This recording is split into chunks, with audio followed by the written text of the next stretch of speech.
Over 21,000 men, women, and children were taken from Norfolk, Virginia to the New Orleans slave market between 1800 and 1860.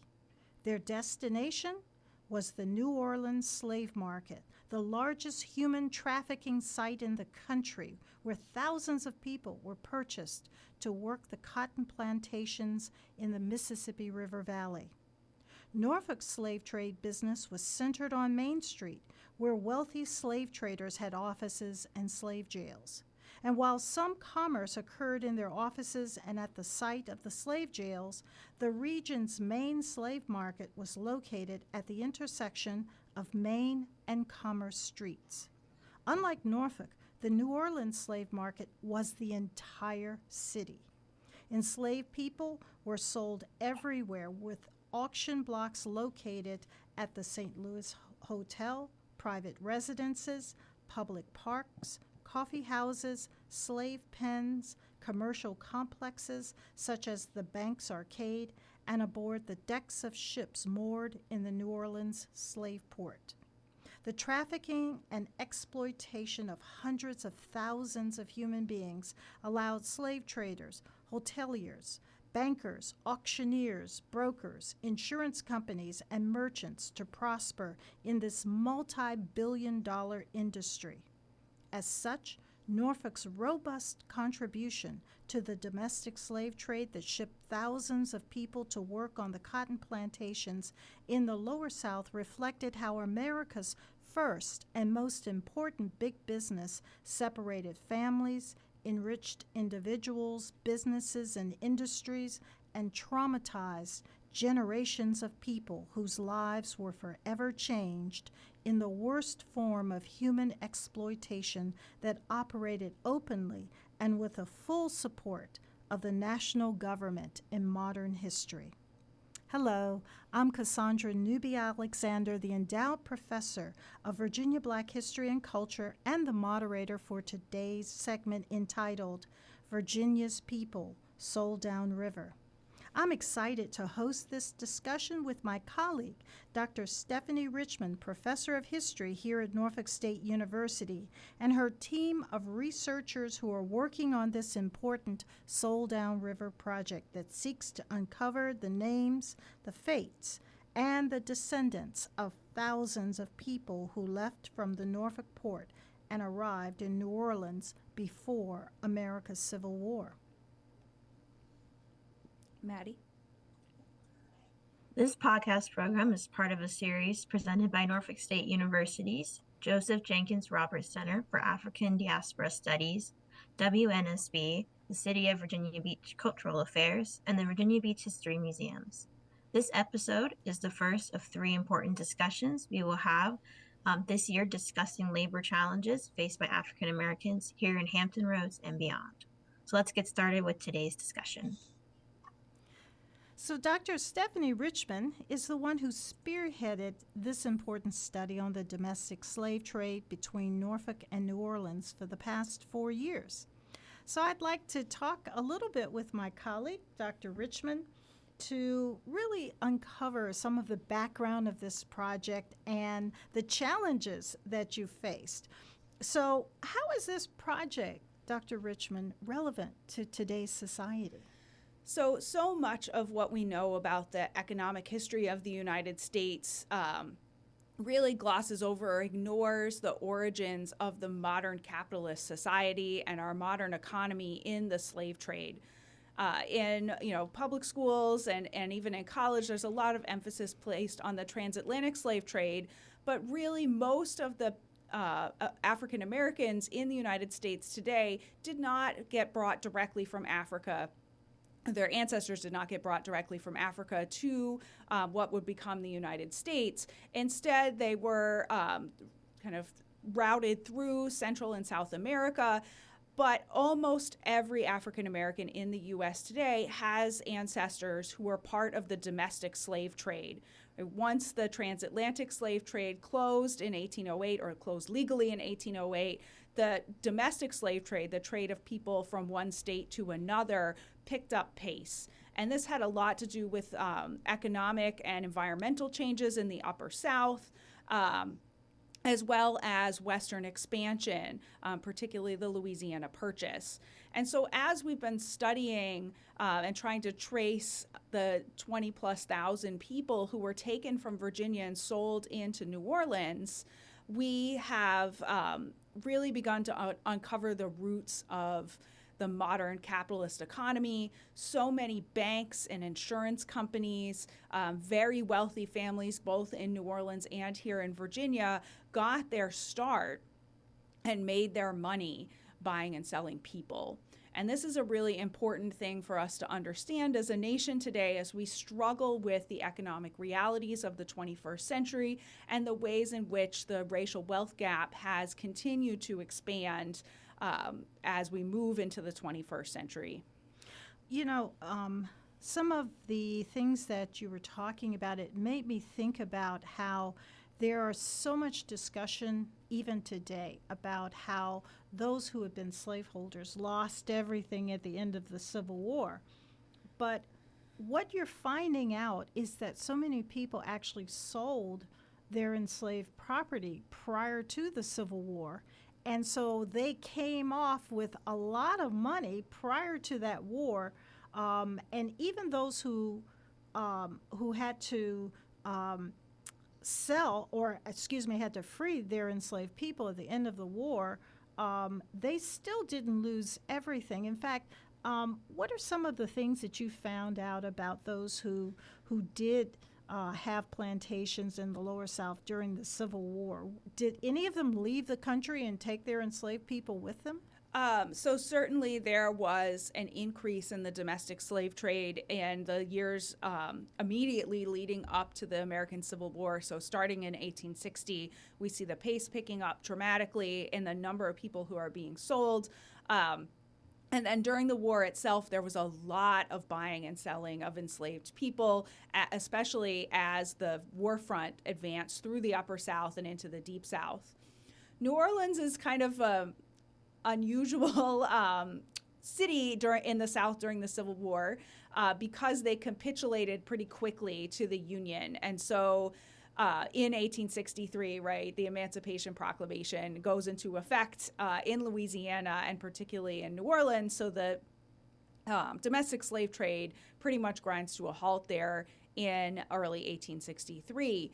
But the 1850s and into the first years of the 1860s, the domestic slave trade in Louisiana continued. And one of the things we have really begun to uncover is really more about what is happening in the Upper South, is that the peak of the domestic slave trade leaving Virginia is in the 1830s and then continuing into the 1840s. The earliest records we've uncovered to date start in 1807. So even before the abolition of the transatlantic slave trade, we were seeing slave traders coming into the Upper South, or really coming from the Upper South, leaving out of Norfolk with ships full of enslaved people, taking them to New Orleans. And so this only picks up pace after 1808. And then accelerates even more rapidly in the early 1820s as land in the Mississippi River Valley is opened to new plantations and new settlement. And so this project really only looks at New Orleans because enslaved people, even from the Norfolk port, were being sent to what other slave ports in the South? So New Orleans is the largest one, and it's the easiest one to research because the way Louisiana kept its records. But enslaved people from Virginia were also being sold in Savannah, Georgia, and particularly in Mobile, Alabama. There's a lot of crossover between the Alabama slave trade and the Louisiana slave trade, obviously, since they're right next door to each other.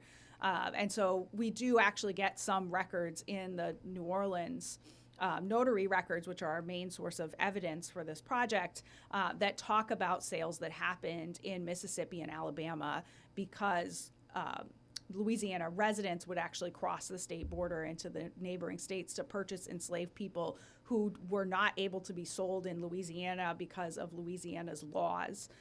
Louisiana did not allow children under the age of 8 to be sold away from their parents.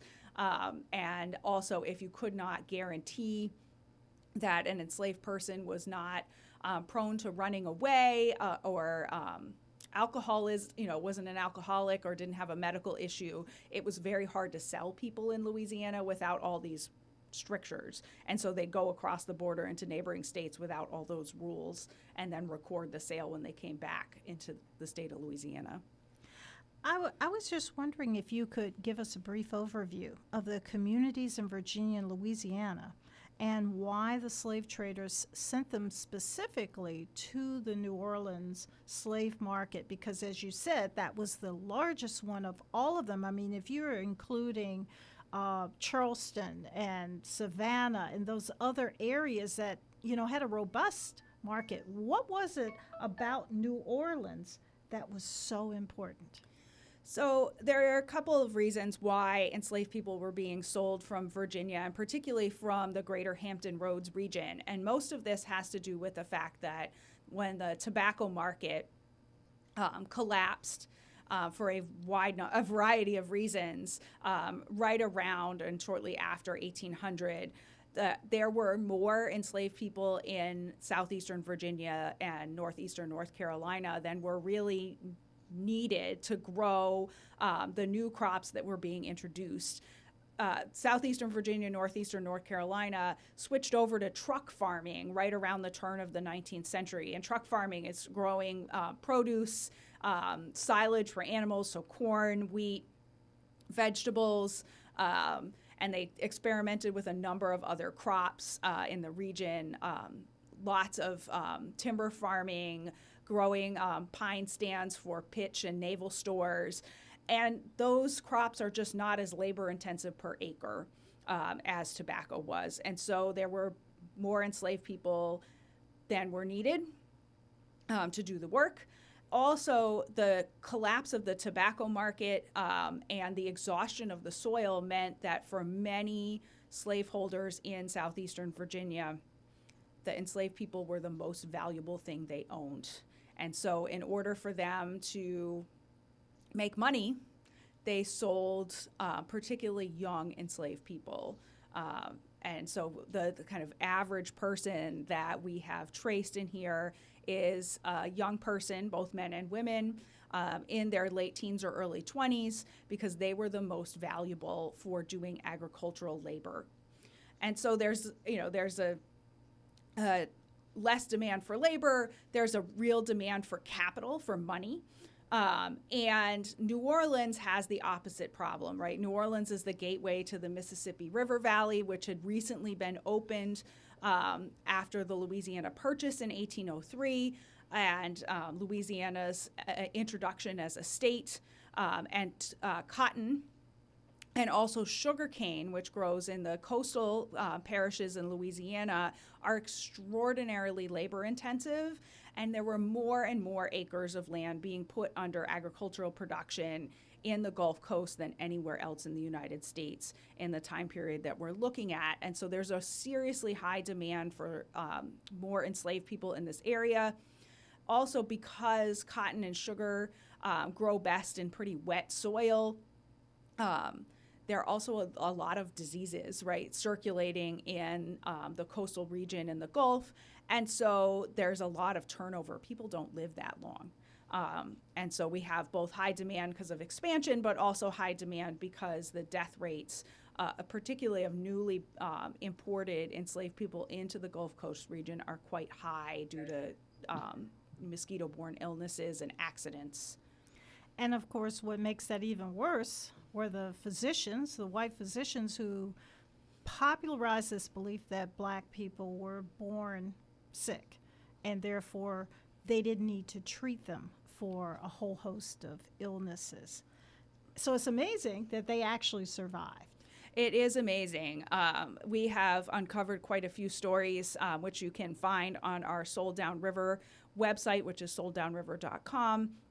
And we'll have some more podcast and audiovisual material coming out later this year that trace some of the people who did manage to not only survive, but to start new families and to make amazing contributions to the communities they joined in Louisiana and the Mississippi River Valley more widely throughout this time period. So just to give perspective to our modern audience, what would an individual who was, say, in their prime, 20, 25 years old, what would they, if they're a male and then a female, what would they be worth in the slave market? And how would that translate to today's dollars? So the prices, they're going to vary over time because we're also talking about half a century or longer here, but kind of on average in the 1830s, the average price we're seeing for someone between the ages of 16 and 24 is between $550 and $1,000. And that is upwards of close to $40,000 or more in today's money. At one point, I'm blanking on my exact dates, but I think it's like 1840 because inflation was quite high due to the 1837 financial crisis. $1,000 is about $60,000 today. So even someone who owned only, 2 or 3 enslaved people, that's the equivalent of being able to purchase, 2 or 3 very high end, really nice cars today, right? Or to own, a nice suburban house. And usually most of those individuals also owned property as well, land and houses. So you're talking about the exchange of a lot of money, and those who were owners were able to be catapulted generationally into the middle and upper middle class and even the wealthier category. There's more to come with this discussion. And thank you for joining us for part 1 of Virginia's People Sold Downriver. Please join us for part 2. This is the first episode of a 4-part series, and then 3 additional podcasts will be released over the next 6 months as part of the podcast series for the Virginia Beach Department of Cultural Affairs and the Joseph Jenkins Roberts Center at Norfolk State University. Join us soon. Thanks.